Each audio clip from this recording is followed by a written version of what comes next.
Kembali lagi dalam Punyo TV. Kali ini aku ingin share sedikit pengalaman aku jumpa dengan pakcik cleaner yang merupakan seorang Tan Sri. Bayangkan betapa humble pakcik itu sampai tiada orang sedar pun dia tu Tan Sri. Mungkin ramai lah orang tahu, tapi kita orang yang orang baru ni siapa sangka kan. Okey, ceritanya macam begini kan. Selepas saja time tu di PPUM, bini aku baru bersalin. Jadi adalah dia punya uri tu kan. Uri itu perlu ditanam. So aku pun macam mencari alternatif lah, di mana sebenarnya mau tanam uri, di mana tempat yang terbaik. Pas orang bagi tahu lah, okey, tanam di masjid. So kita orang pun pergi keluar dari PPUM tu mencari tempat, cari sana cari sini. Kira macam kalau boleh macam tepi-tepi jalan gitu tanam uri. Tapi macam bagus kan tanam tepi-tepi jalan. Tapi nanti uri itu kan macam sahabat kepada kita punya baby. So kalau kita tanam suka hati nanti macam kurang elok lah. Jadi orang prefer dekat dengan masjid. So jumpalah satu masjid ni kan. Satu masjid ni cuba untuk tanam situ lah. Dan kita orang pun curi-curi untuk tanam tu. Sekali tengok ada uri orang lain terbuka. Bila uri orang lain terbuka tu, kita orang terus tanam balik, tutup. Lepas tu ni lah macam rasa kurang sedap lah. Kan itu without any permission kita orang cuba tanam kan. Lepas tu macam kurang sedap juga hati ni tau. Suka hati yang mau tanam. So lepas tu kita orang korek balik, cari siapa yang tengah bertugas di masjid tu. Carilah, tengok ngam-ngam ada seorang pakcik cleaner ni. Dia macam busy lah membersihkan tempat tu, apa semua, menyapu. Kita orang macam curious lah, macam boleh tanya dia ni. Oh yalah, better tanya dia ni. Mana tahu dia lagi tahu kan mana mau tanam ke. Lepas tu jumpa lah kan. Assalamualaikum pakcik. Lepas tu dia pun waalaikumsalam.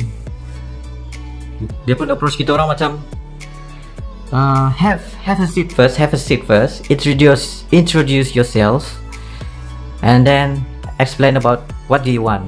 Wih, cakap English pula. Oh, bukan main pakcik tu lagi ya. Dia suruh macam, yalah belum sempat bertanya lagi kan. Macam kita orang respect lah. Macam assalamualaikum pakcik. Kami mau tanam uri. Bolehkah bagi permission kami tanam di kawasan masjid ni? Oh, what is uri? Oh, macam gitulah dia punya expression. Okay. Before you ask any question, I want you to sit down first, and then you can ask a question after that. Wow, memang sedap dia punya English. Lepas tu dia pun suruhlah kami ni duduk. Lepas duduk tu, dia pun tanyalah seorang-seorang. Time tu ada aku, Ruzaini, dan adik aku, Hasif. kami 3 orang lah ni, jadi mangsa. So introduce lah masing-masing. Macam my name is Muhammad Izzuddin. What course are you? My course is in architecture. I'm working with that. So seorang lagi, I'm still studying in electrical engineer. I'm working with animation. Oh, good. We have to be knowledgeable. We have to be menimba ilmu. Menimba ilmu selalu. Because don't miss a thing to study and work. Macam gitu lah dia beritahu. Lepas tu dia tanya lagi, ada seorang ni tanya macam ni, are you going for your master? So Jai pun jawab lah, InsyaAllah. Oh, good. So what are the question? Baru dia cuba tanya pula question tu.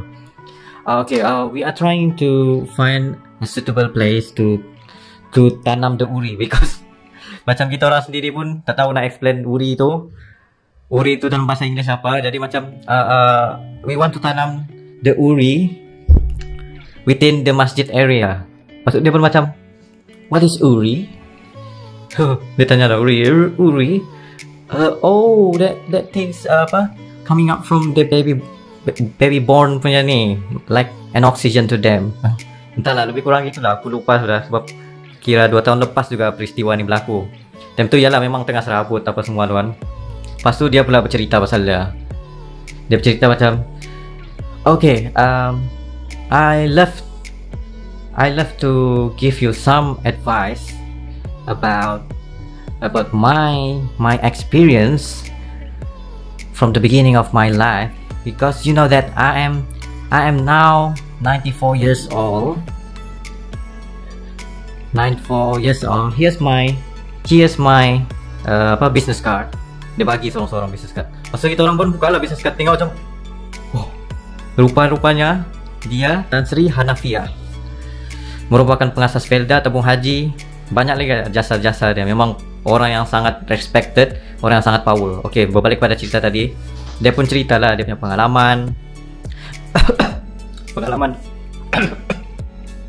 Lepas tu dia cerita lagi yang dia ni sebenarnya classmate kepada Tun Dr. Mahathir masa entah tahun bila tu. Sebab umur diorang sebenarnya hampir sama juga. I think lah sama. Mahathir dengan dia ni, Tan Sri Navia ni 94 juga. 94 95 macam tu lah. Lepas tu dia try untuk cerita dia punya experience lah. Dan dia cerita yang dia ni merupakan seorang first Malay Standard Chartered Accountant. Oh betul lah. Dan dia ni lahir di pada 16 April 1927 di Yan, Kedah.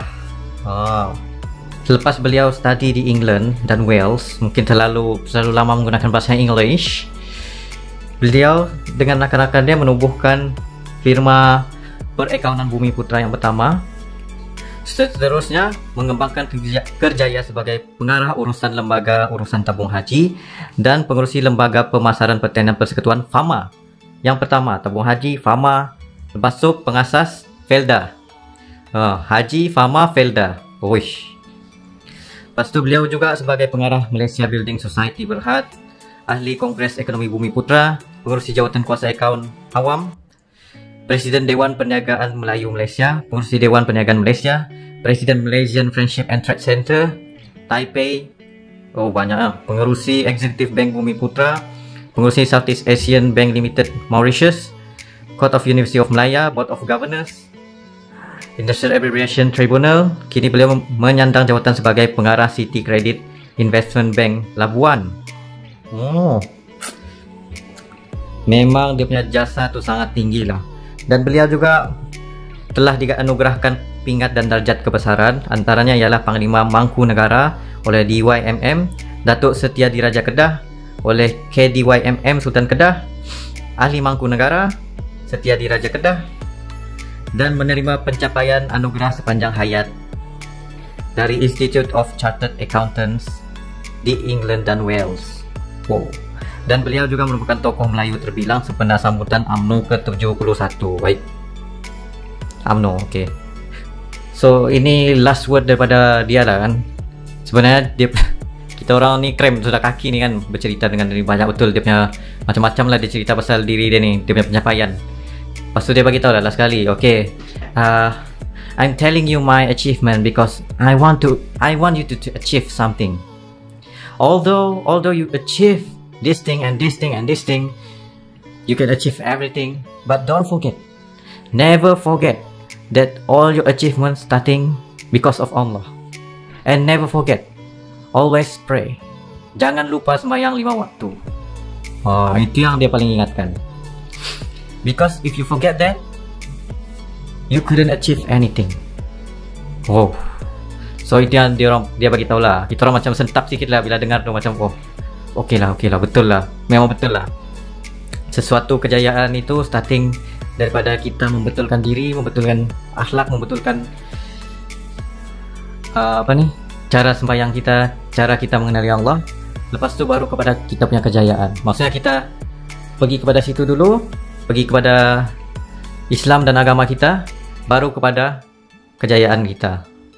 Bukan berasaskan kepada kejayaan dulu baru agama. Kalau itu kita akan pentingkan keduniaan sahaja. Memang pedas lah apa yang dia punya kata. Last tidak apa-apa hasil untuk tanam uri di masjid tersebut. So last kita orang pun balik pergi PPUM dan kita orang baru realize ada masjid di situ.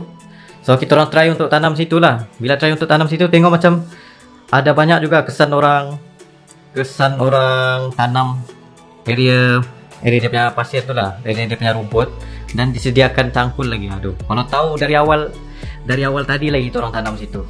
Ini sudah hampir maghrib baru kita orang tanam uri tersebut, dan alhamdulillah selesai sudah tanam uri tersebut di kawasan PPUM sendiri. So itu saja perkongsian untuk hari ini. Thank you for watching. Jangan lupa subscribe.